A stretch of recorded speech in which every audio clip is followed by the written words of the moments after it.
Olá, pessoal! Agora partiremos a segunda parte do capítulo 27 do livro de Atos, que vai se iniciar também a partir do versículo 27. Vamos, então, primeiro orar? Pai, no nome do nosso Senhor Jesus, nos colocamos diante do Teu altar e pedimos mais uma vez que o Senhor nos guie neste estudo.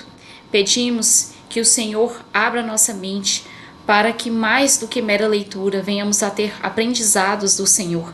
Queremos te ouvir, ó Deus, fala conosco, nos instrui na tua verdade. Desde já, louvamos e exaltamos o Senhor, em nome do nosso Senhor Jesus. Amém. Então, Atos capítulo 27, a partir do versículo 27 até o final. Por volta da meia-noite, na 14ª noite da tempestade, enquanto éramos levados de um lado para o outro no mar Adriático, os marinheiros perceberam que estávamos perto de terra firme. Lançaram a sonda e verificaram que a água tinha 37 metros de profundidade. Um pouco depois, lançaram a sonda novamente e encontraram apenas 27 metros. Temiam que, se continuássemos assim, seríamos atirados contra as rochas na praia. Por isso, lançaram 4 âncoras da parte de trás do navio e ansiavam para que o dia chegasse logo. Dando a entender que iriam lançar as âncoras da parte da frente, os marinheiros baixaram o barco salva-vidas na tentativa de abandonar o navio. Paulo então disse ao oficial no comando e aos soldados: se os marinheiros não permanecerem a bordo, vocês não conseguirão se salvar. Então os soldados cortaram as cordas do barco salva-vidas e o deixaram à deriva. Enquanto amanhecia, Paulo insistiu que todos comessem. De tão preocupados, vocês não se alimentam há 2 semanas, disse ele. Por favor, comam alguma coisa agora, para seu próprio bem, pois nenhum fio de cabelo de sua cabeça se perderá. Em seguida, tomou um pão, deu graças a Deus na presença de todos, partiu-o em pedaços e comeu. Todos se animaram e começaram a comer. Havia um total de 276 pessoas a bordo. Depois de se alimentar, a tripulação aliviou o peso do navio mais um pouco, atirando ao mar toda a carga de trigo. Ao amanhecer, não reconheceram a terra, mas viram uma enseada com uma praia e cogitaram se seria possível chegar ali e atracar o navio. Então cortaram as âncoras e as deixaram no mar. Depois afrouxaram as cordas que controlavam os lemes, levantaram a vela da frente e foram rumo à praia. Mas o navio foi apanhado entre 2 correntezas contrárias e encalhou antes do esperado. A parte da frente se encravou e ficou imóvel, enquanto a parte de trás, atingida pela força das ondas, começou a se partir. Os soldados queriam matar os prisioneiros para que não nadassem até a praia e depois fugissem. O oficial no comando, porém, desejava poupar a vida de Paulo e não permitiu que executassem seu plano. Ordenou aos que sabiam nadar que saltassem ao mar primeiro e fossem em direção à terra. Os outros se agarraram a tábuas ou pedaços do navio destruído. Assim, todos chegaram à praia em segurança. Nessa segunda parte, pessoal, confirma aquilo que Paulo já tinha dito no final da parte 1, né? Em que ele fala que todos chegariam em segurança.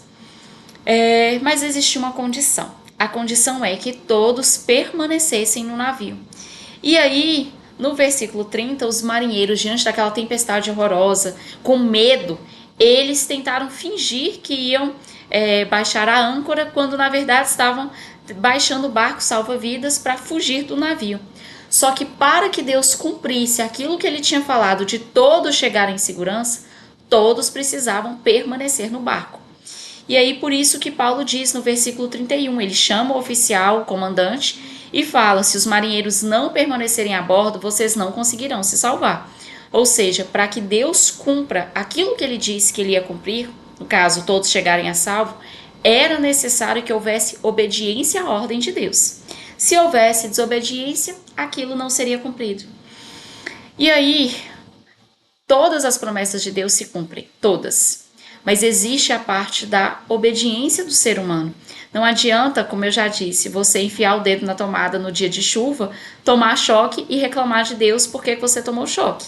Você sabe que isso ia acontecer. E assim também são as promessas. Se você reparar bem, todas as promessas de Deus, as boas promessas, tudo que Deus fala que Ele quer para a sua vida, sempre vai ter um se. Caso você faça tal coisa. Então você está falando, Tati, que Deus depende de mim para fazer um milagre, para fazer uma boa ação, uma bênção. Não, Deus não depende necessariamente de você. Mas você abre ou fecha a porta para que a bênção, a promessa de Deus se cumpra na sua vida.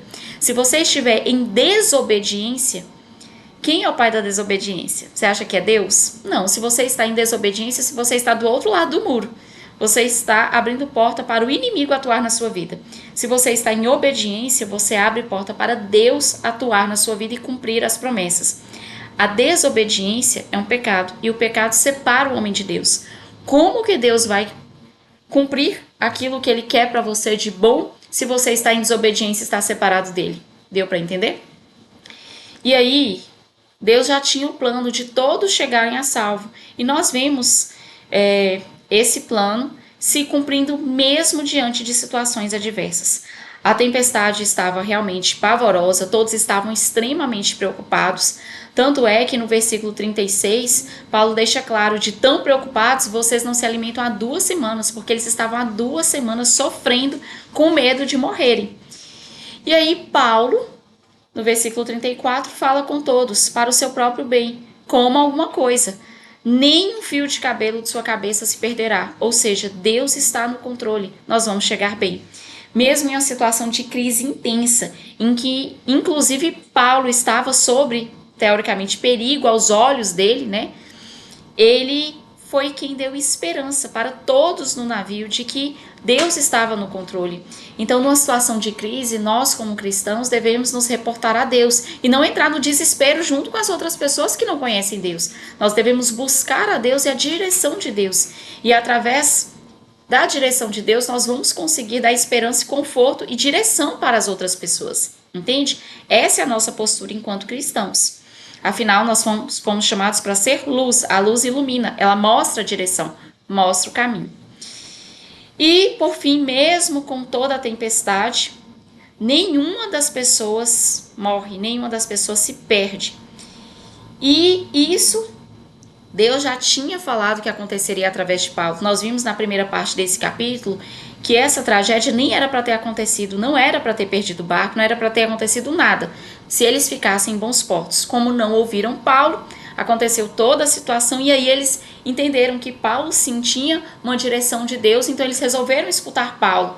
E ao escutar o que Paulo orientou, sim, todos chegaram em segurança. Isso é confirmado no final desse capítulo, o versículo 44. Os outros, os que não sabiam nadar, porque como Paulo disse, o barco realmente naufragou, agarraram as tábuas ou pedaços do navio destruído. Assim, todos chegaram à praia em segurança. Ou seja, aquilo que Deus disse, mesmo diante de uma tempestade pavorosa, em que tudo parecia dar errado, tudo parecia que seria destruído, Deus não tinha perdido o controle. E aquilo que Deus disse se cumpriu. E tudo o que Deus disse para as nossas vidas vai se cumprir. Permaneça em obediência a Deus. Permaneça sem dar brechas para o inimigo. E assim, tudo o que Deus te falou vai cumprir na sua vida. Certo, pessoal? Então, por hoje é isso. Um abraço e até o capítulo 28, o último capítulo do livro de Atos. Um abraço para vocês.